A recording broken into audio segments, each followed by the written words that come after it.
Shalom Elohimers, tayangan ini hanya berisi khotbah pada ibadah. Segmen lain dalam ibadah tidak termasuk dalam tayangan ini.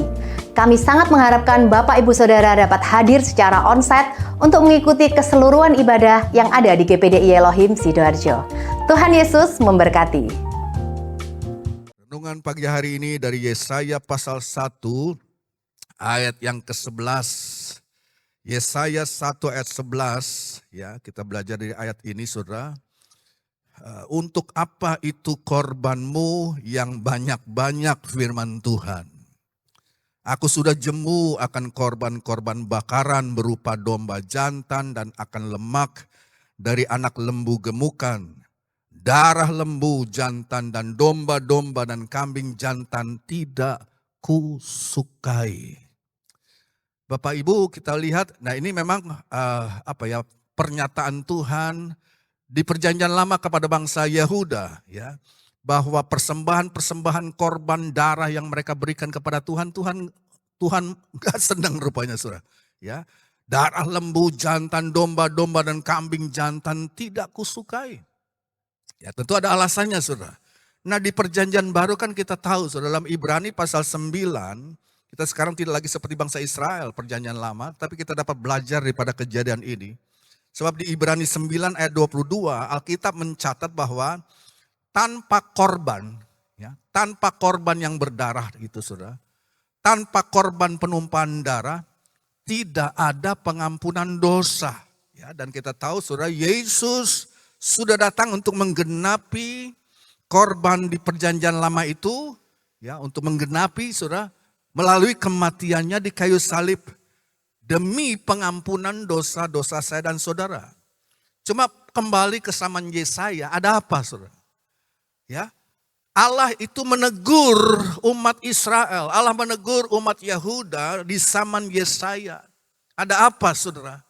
Di masa Yesaya Saudara, kalau Saudara belajar, ibadah yang dinaikkan oleh umat Tuhan, persembahan korban bakaran yang ada darahnya itu rupanya hanya menjadi formalitas di luar toh. Hanya menjadi ritual saja, formalitas di luar saja. Tapi enggak ada isinya. Ya, hati mereka itu jauh dari Tuhan.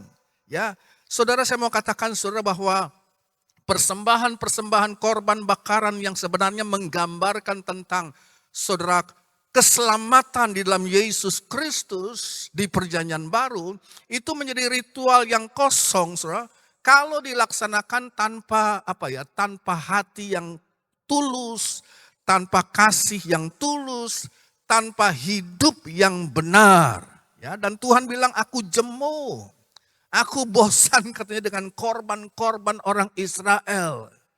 Jadi Bapak Ibu, kalau kita simpulkan, bahkan ritual di perjanjian lama yang paling suci sekalipun, di mana mereka datang kepada Allah dengan membawa korban darah binatang di perjanjian lama yang menjadi gambaran tentang korban Yesus Kristus, itu akan kehilangan maknanya kalau hanya dilakukan sebagai suatu rutinitas.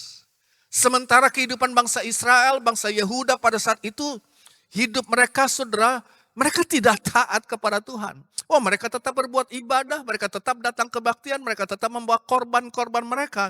Tapi Saudara, mereka hidup tidak taat, mereka hidup tidak takut akan Allah. Dan itu cuma ritual dan rutinitas saja dan isinya kosong. Makanya Tuhan berkata, aku bosan. Aku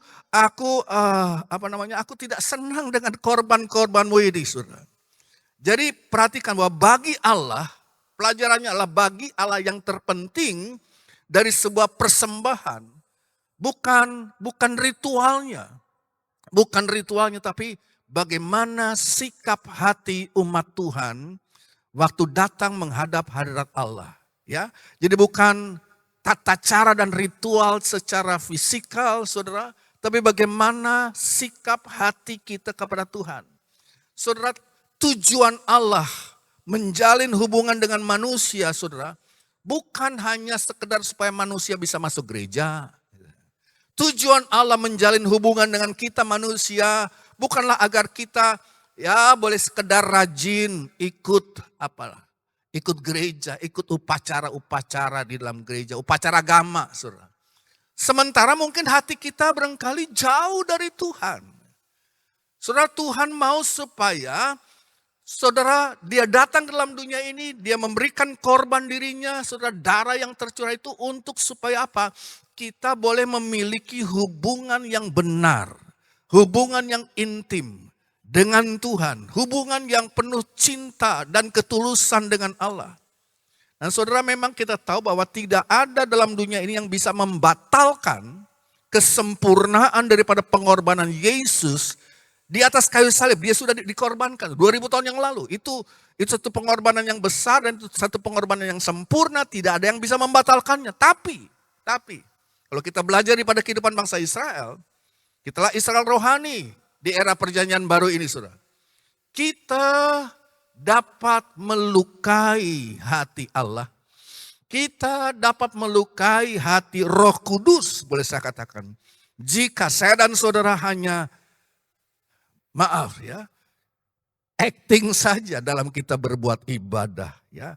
Kita beribadah hanya secara lahiriah tanpa ada penyembahan yang sungguh-sungguh. Tanpa ada pelayanan yang lahir dari hati yang tulus, dari hati yang penuh kasih kepada Tuhan, dari hati yang bersungguh-sungguh kepada Allah kita. Nah, itu yang kita tidak mau tentu, yang Tuhan tidak mau. Saudara, itu sebabnya biarlah hari ini, ya, bahkan sepanjang hari ini, bahkan esok hari, saudara, ya, waktu kita datang kepada Tuhan untuk berbuat ibadah, pastikan sikap hati kita benar di hadapan Bapa Surgawi. Ya, mari kita bersama-sama dengan pemazmur, ya. Boleh tampilkan Mazmur 51 ayat 18-19, ya. Mazmur 51 ayat 18-19. Mari kita umat Tuhan di era perjanjian baru ini bersama dengan pemazmur bilang seperti ini, saudara. Ya. Sebab engkau tidak berkenan kepada korban sembelihan, sekiranya ku persembahkan korban bakaran, engkau tidak menyukainya. Apa yang disukai Tuhan? Korban sembelihan kepada Allah, apa saudara? Ialah jiwa yang hancur hati. Datang dengan hatimu, hati yang patah, yang remuk. Tidak akan kau pandang hina, ya Allah. Amin, firman Tuhan. Mari kita bangkit berdiri, saudara, kita